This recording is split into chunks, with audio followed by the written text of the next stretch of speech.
Hi everyone, welcome back to Colouring with Kate. Thank you for joining me today. So I hope you are all doing well, and in this video I asked, I think in a few videos back, if you would be interested in seeing me show you how I use water-based markers on a pre-prepared page with satin glazing liquid. So the page I've chosen is in this beautiful book called Mandolin by Maria Troll, and it's this page somewhere here, this one.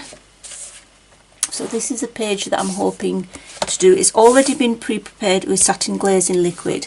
Now if you're interested in seeing how I actually apply the satin glazing liquid, so that's this one here, then I have linked in the description below a previous video, I think it was a year ago, where I show you how I apply the satin glazing liquid. I think it's in a Joanna Basford book, if I'm not mistaken. So yeah, I'll link that video if you are happy to see this. But I basically use 2 coats of the satin glazing liquid, and I apply it with this this large brush here, which is a Dale Rowney 2-inch brush. So yeah, that's that.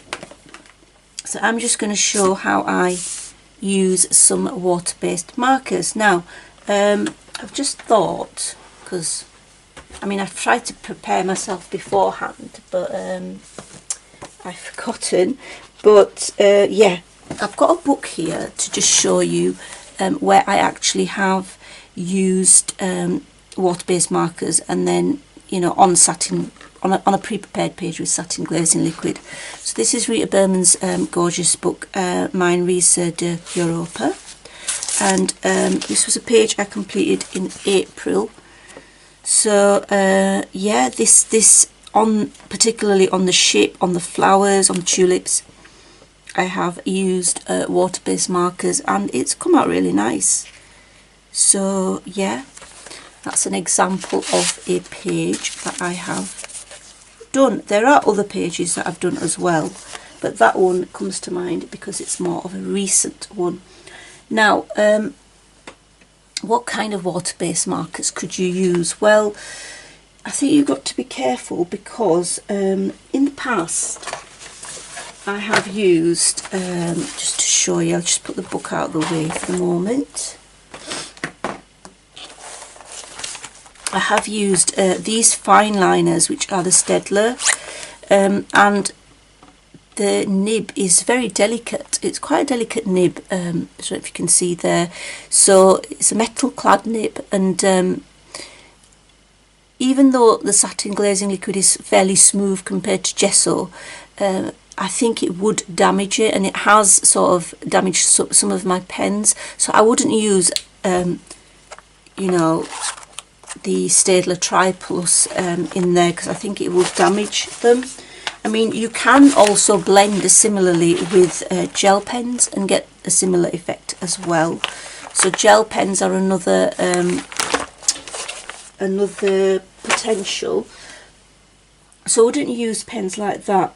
I'm also not, I mean, I haven't actually used these on it, but I'm not sure whether they will, you know, they could damage the nib of the pen. So for example, this is Staedtler Tri Plus, the, you know, with the felt nib, the normal nib size, rather than the fine liner nib. I think it probably would damage this nib, because it is, you know, if repeated use on a rougher surface, and even though it's not that rough compared to gesso, I think it would sort of damage them over time. So those are the ones which I'd be a little bit nervous about using. I mean, I've got these Stabilo as well, which are similar to the Tri Plus ones. So I'm not sure. And then I've got these other Bic ones, which I'm not so bothered about, so I could probably experiment with them and see what they're like. I'd rather use those than others. And then I've got some fine liners of those, they're called Bic Intensity. Again, not really recommend to use these, because these nibs are quite delicate. So what would I use then, or what do I use? So the ones I use are the fine liner ones that I use on these satin glazed pre-prepared pages, are these Emot Everfine pens by Uni, and they've got a nib like this, which I don't even know how to describe it because I might describe it wrong, but they seem to work quite well. I have been using them for a while on these sort of pages that have been pre-prepared. I mean, they seem to go down fine and, you know, seem to be okay so far. So I'll probably use those as my fine liner pens. I've got, I don't know if this is the biggest selection because I got them a while ago. So I've got those. And then the other ones that I would use are the Arteza Twi markers, and the reason I'd use these is that they have a brush nib which is more forgiving when it comes to applying to a surface that's, say, a little bit rougher than, you know, than just the plain paper itself. So I would use the Arteza Twi markers. So any brush nibs, I guess, would be fine. You don't have to have the Twi markers, but any other brush markers. And there's loads out there. You can, of course, now obviously these are a bit more expensive. I don't have the full set. I just have what you can see here, a few Tombow brush pens. They are, of course, a big brush that you can see, and I have used those in the past.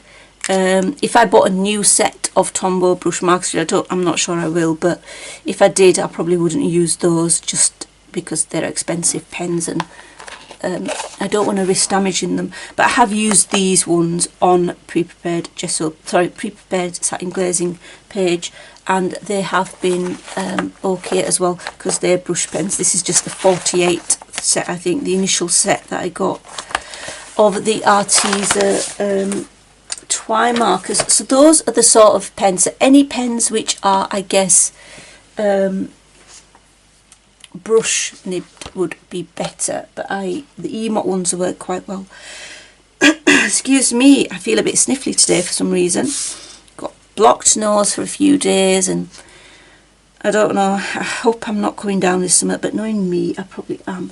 So what am I going to do? So the first thing, there's two real main ways that I actually use these markers. So I'm going to get some colours first. So let's look at our Twi markers. We'll use, I just pick, like, I'm not going to spend too long choosing. I'm just going to sort of pick out, let's use this dark green here, and then this one looks okay. It's just for demonstrating purposes, really.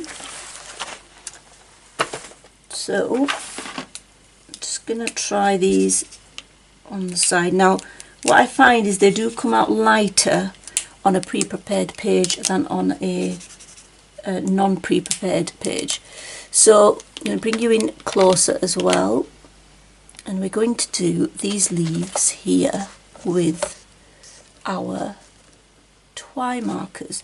So the colours I have here, I've got three colours, just a dark green, jungle green, I've got fern green and pine green, which is the lightest. So what I usually do is put the darkest colour down.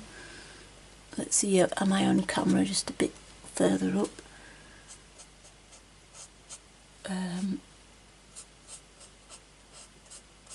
So this is the first way that I use them, which is just put the pen down, take the next lighter colour, and then I just sort of go over it. Looks a bit weird at the moment, but bear with it.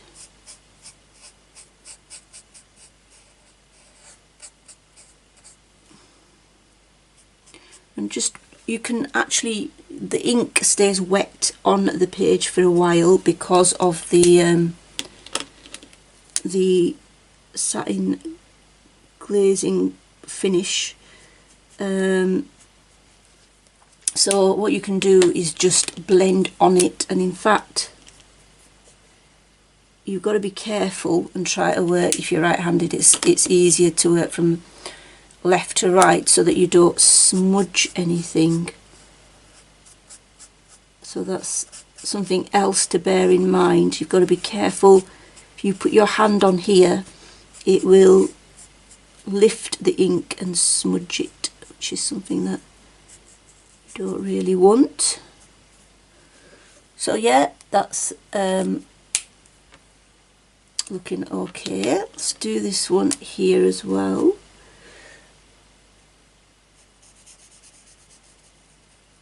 I don't use the other side of the twine marker because it's quite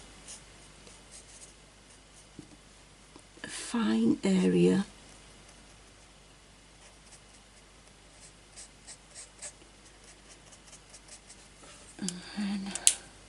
So you don't have to work particularly quickly because the ink does stay quite, so you're just pulling it out from where it's from the original colour, sort of blending it out.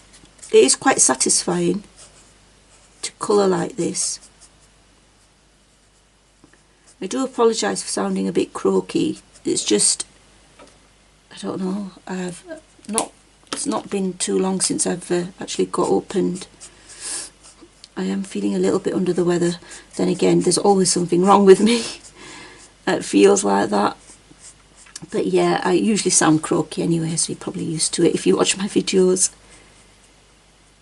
There we go. So yeah, looking quite nice. I mean, the blend is not bad at all there. I think I'll do the remaining ones as well on camera, just so that you can see it. But yeah, it's really nice just blending with the watercolour marker. You know, just with the pen, and you get a darker, you get the a richer colour compared to the second method where you just use a water brush to sort of pull the colour out, I guess.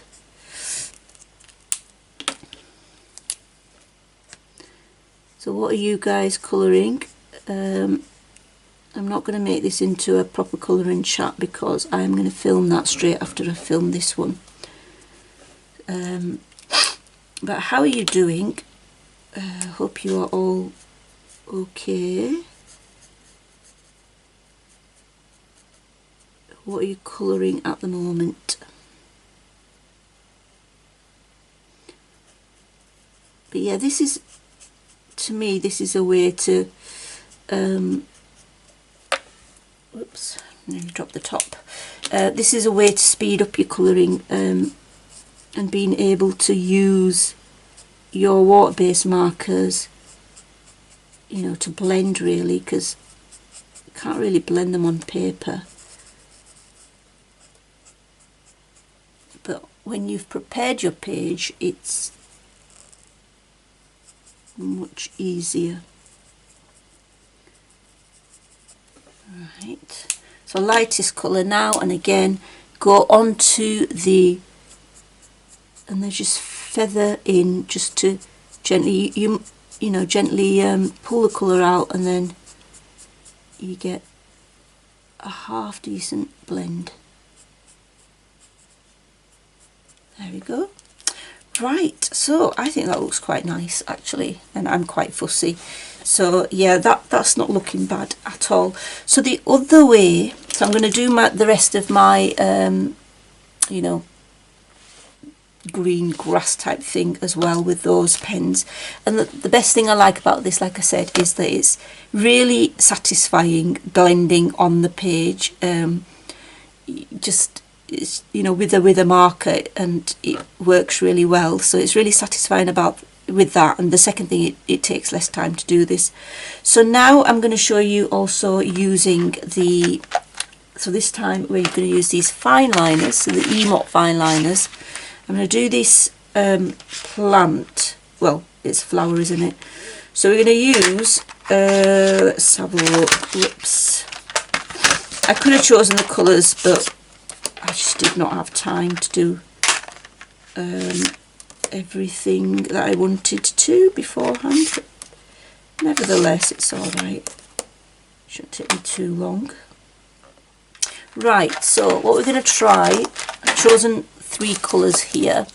I've got like a dark purple, a lighter purple and a pink. Now hopefully this will work out. If it doesn't, it doesn't, but we've got to give it a try, don't we? So again, I'm not using my water brush to do this. I'm just going to use the pens to do the blending themselves. So let's start with, should we bring you in a little bit closer? There. So I'm going to put that in at the bottom and do a few at the same time. Put my darkest colour in at the bottom.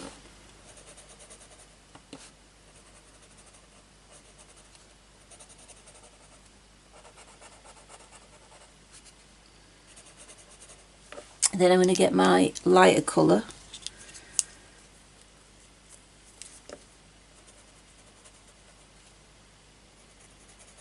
And then just go over it just like I did with the other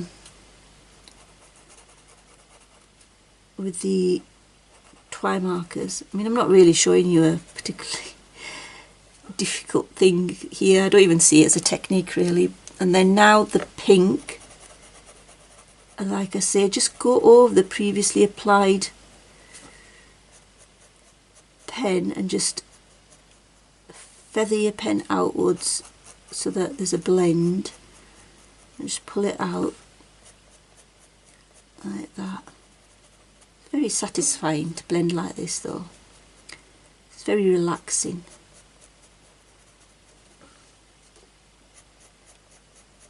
So I purposely chose 2 colours that aren't as close as, say, you know, when I showed you when I was doing the green leaves. So there we go. That's it. So yeah, I think that's okay. Not too bad.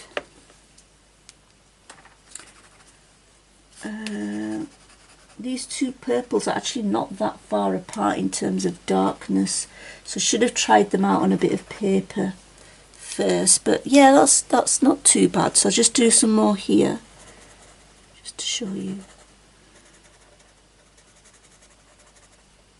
I mean, you can go over the same bit twice. Now there will be no bleed through on the other side. I'll have to remember to show you, but there is no bleed through on the other side at all. No shadowing, nothing, because you know that's what the applying the satin glazing liquid sort of puts a coating on the paper so that your ink is staying on, you know, your mediums are staying on the surface really. Pull that out a bit. See.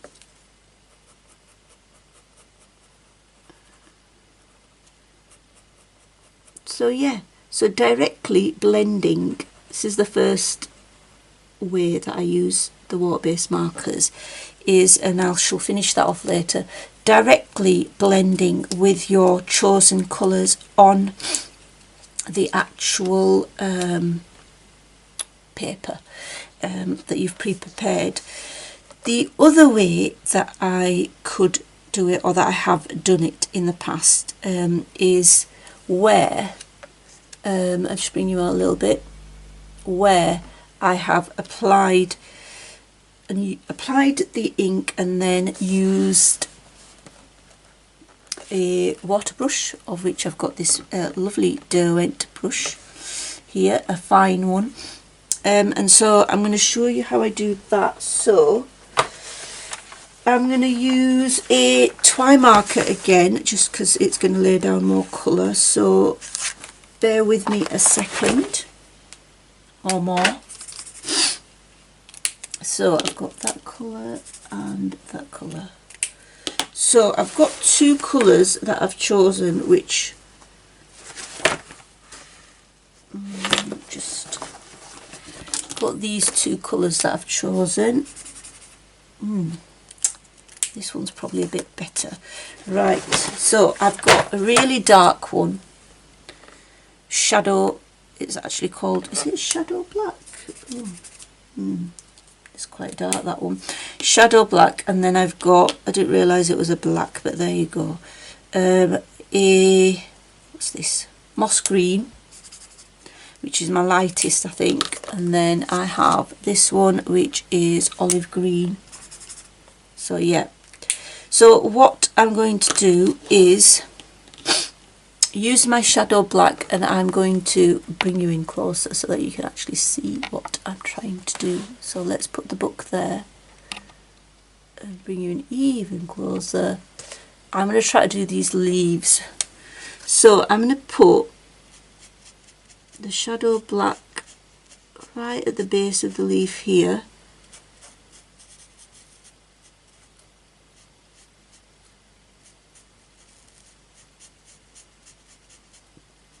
And then I'm going to use my Olive Green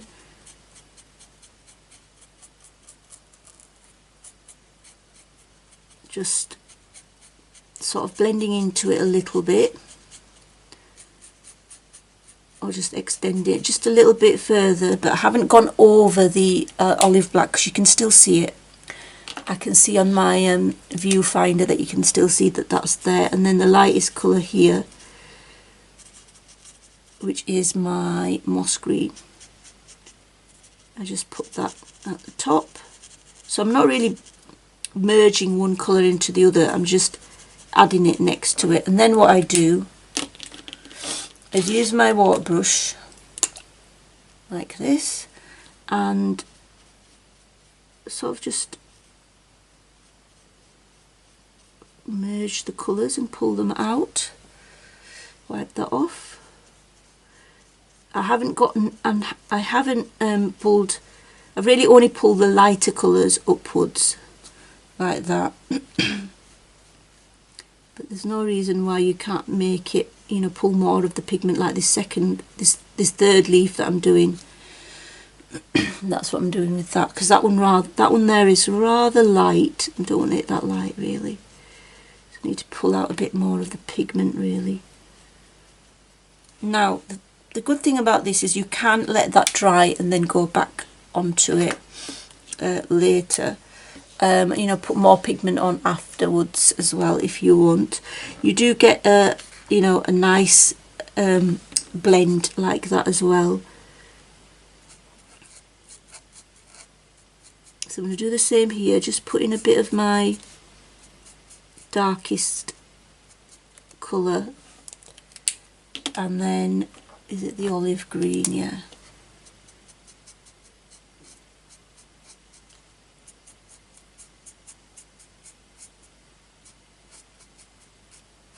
Put that there, and then my lightest green.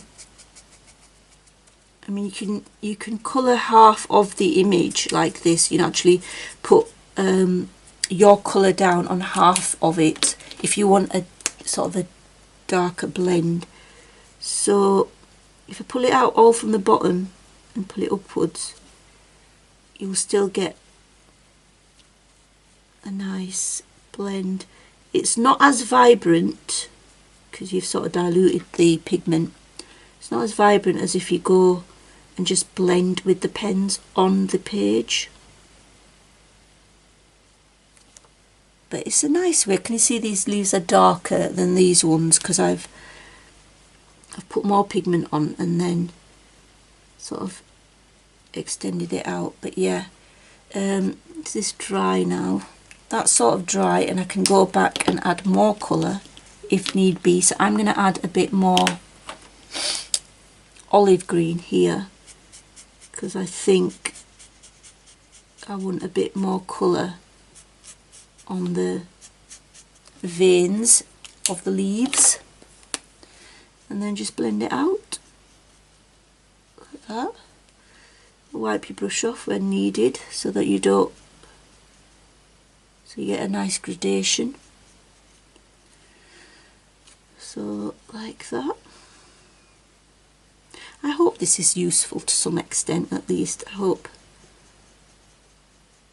because quite a few of you said you'd like to see this, how I do it, and I really like this technique, and it allows me to use my water-based markers, which otherwise don't get used an awful lot.